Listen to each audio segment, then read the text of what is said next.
Everyone in town knows the hotel on the hill. They don't put it on maps. They don't point it out to tourists.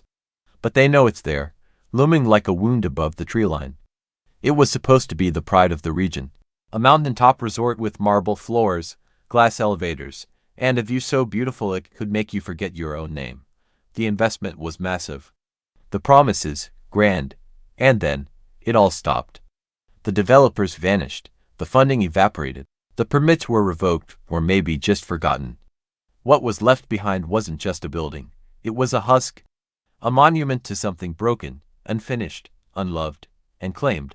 And then, the stories began, flickering lights in the highest windows, even though the floors up there were never finished. Silhouettes seen through shattered glass. Whispers drifting down the hill on windless nights. And music. Soft, old-fashioned music, waltzes, mostly. Playing from a ballroom that was never completed. No one lives near it now, not really. Even animals avoid the slope. The locals don't say much. They just exchange looks when it's mentioned. They say nothing, but they know. We heard those stories, of course. And we laughed. We were college kids, all bravado, no caution. The kind of fools who mistake mockery for courage. It was supposed to be a game, a test of bravery. A fun night in a creepy place, but that night, we learned something no one told us. It's one thing to laugh at a haunted house. It's another when the said house laughs back. It started, like these things always do, as a joke. A late-night dare thrown across a cluttered dorm room, somewhere between cheap instant noodles and too much caffeine. One of us dared to check the hotel, half laughing, half serious. My other friend asked if the abandoned hotel by the uphill. Interest was piqued while slurping down the noodles. One by one, me and the rest of the group added rumors surrounding the occurrence in that hotel. Some people claimed they see shadows in the windows. Some said that there was a secret party around the area. Others were being skeptic, probably just stray cats, echoes, old wiring, and strong winds that caused such ruckus. We laughed, too loud, too long. None of us were ghost hunters. We weren't even brave, just a bunch of bored college kids hungry for something weird to break the routine. Folly that believe everything is a once of a lifetime, so the plan came together fast. Pack light, flashlights, phones, maybe a hoodie if it got cold. Park at the last gas station near the trail. Make the short hike up the hill before sunset. Spend the night at the hotel ruins. Document everything. Come back in the morning, triumphant and haunted, and ready to brag.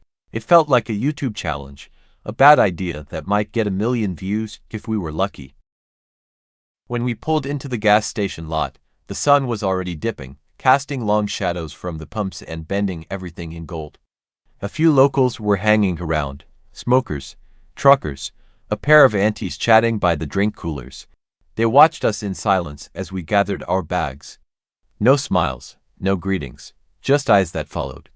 One old man, wiping down his windshield with a rag that looked older than we were, finally said something. Some doors don't close once opened. We froze, half expecting a punchline, but he just turned his back and kept scrubbing. We laughed it off, called him a scaredy cat, said something about needing better ghost stories. The sun dipped lower, the air cooled, and we started walking. 5 kids with headlamps and bad attitudes, making our way up the trail toward a place people don't talk about anymore. And in the distance, the unfinished silhouette of the hotel waited. A black smudge against the bleeding sky, still, silent, watching. The hotel emerged from behind the trees like the carcass of something much larger. Cement bows jutting skyward, steel ribs rusting under layers of moss and rain. Its skeletal frame loomed against the twilight sky, windows like hollow sockets staring back at us. We stopped walking. No one said anything for a moment. Then someone gave a low whistle.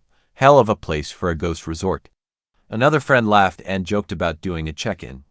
He mimed pushing a luggage cart and called dibs on the penthouse. That broke the tension. We all chuckled, stupid with adrenaline and nerves. One by one, we crossed into the shadow of the hotel. The entrance was a massive arch of half-finished concrete, overgrown with mold and grime. Beyond it, dust, debris, and the strangest kind of quiet. Unbeknown to us, it wasn't the silence of abandonment. It was something else, something watchful. Like the walls themselves were listening. Inside, Graffiti stretched across beams like veins. Broken tiles crunched under our shoes. The whole place smelled faintly of mildew and wet earth. But it was still standing, still intact, in ways it shouldn't have been.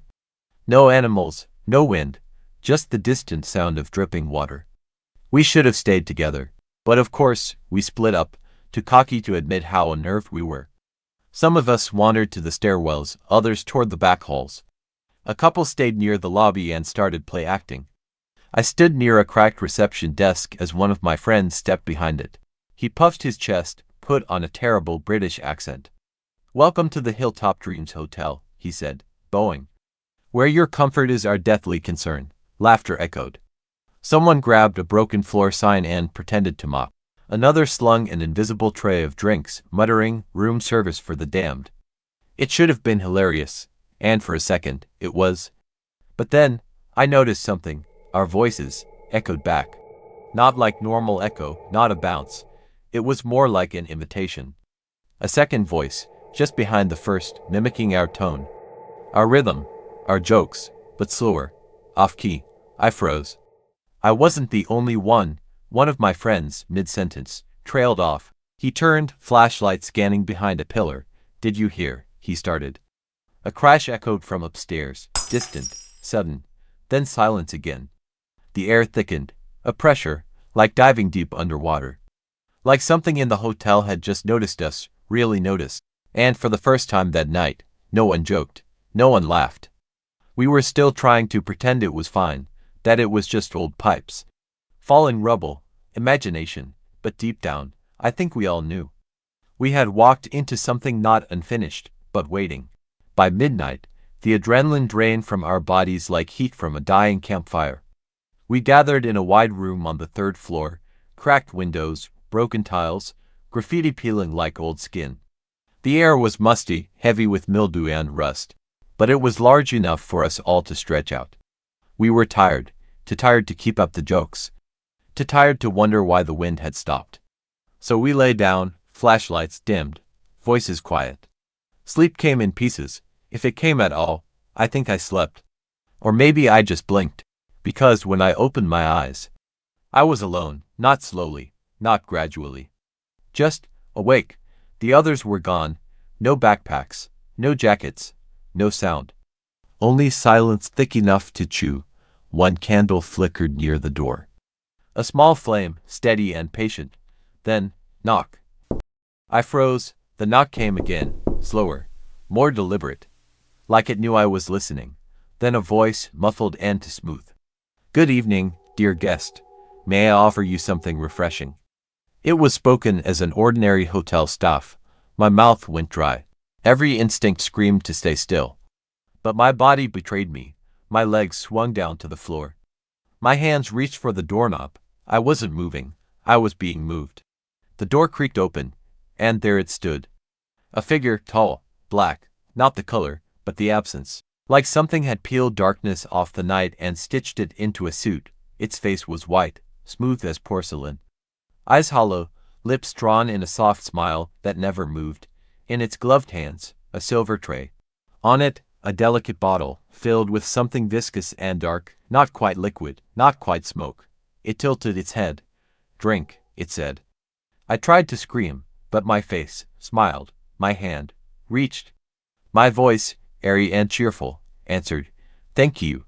I drank. It was cold. Bitter, like sipping melted wax mixed with memory. Like swallowing something you were meant to forget. The figure bowed slightly. "Your meal is ready." Then it turned, gliding down the hall. And I followed. The ruined hotel was gone. No rubble, no decay. Just velvet carpet underfoot, warm golden light. Ornate chandeliers dripping crystal. Fresh paint, fresh life, but it wasn't right. There were others, dozens of them, tall, black-clad, with those same pale, blank faces. They lounged in armchairs by the fireplace. Floated through the bar, their fingers curled around empty glasses. Swam through the pool, the water murky and gray, sloshing like it had breath. They played piano with fingers too long. Danced to music that wasn't playing. Their movements were rehearsed, timed, like actors mimicking joy in a show they didn't understand. One passed me in the hall. Its face twitched, like it was trying to smile wider, as if watching a human do it once, but getting the shape wrong. Another waved, its wrist bending too far. "Welcome guest," it whispered. "Stay." I wanted to run, to scream, to vomit.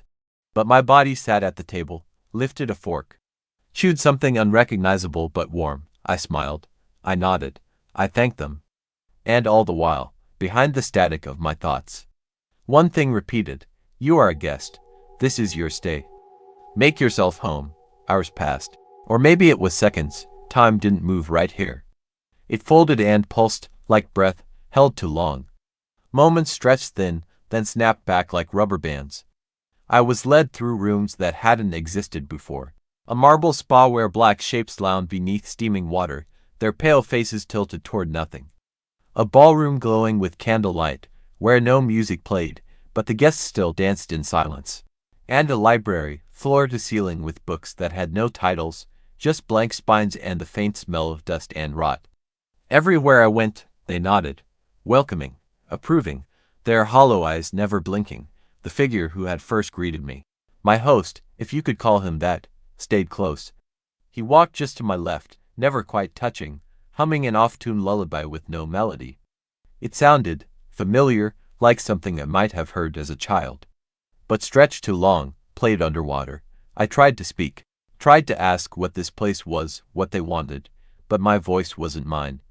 It was smooth and practiced, filled with the hollow pleasantries of a hotel guest. "Lovely evening. Quite the view." "Yes, thank you, everything's been wonderful." My body smiled, my hands folded neatly in my lap. Eventually, he stopped beside a door, the same one from before. But this time, it was polished wood, brass doorknob gleaming, a soft golden light spilling out beneath the frame. He turned to me. The humming stopped. "I hope you enjoyed your visit," he said gently, with the warmth of a receptionist bidding farewell. His porcelain face remained still. No change in expression, no flicker of feeling. "Will you return?" Something screamed inside me. No, no, no, but my mouth opened. And not me, but the voice I wore here, replied, "I'd be honored." The host tilted his head in what might have been satisfaction. He reached out, gloved fingers cold and impossibly light, and touched my forehead. "Then sleep well," he said, "honored guest." And just like that, everything folded in. The light drained, the walls collapsed into shadow. The floor vanished, and I fell into black, dark. I woke up gasping. Still in the ruined hotel room.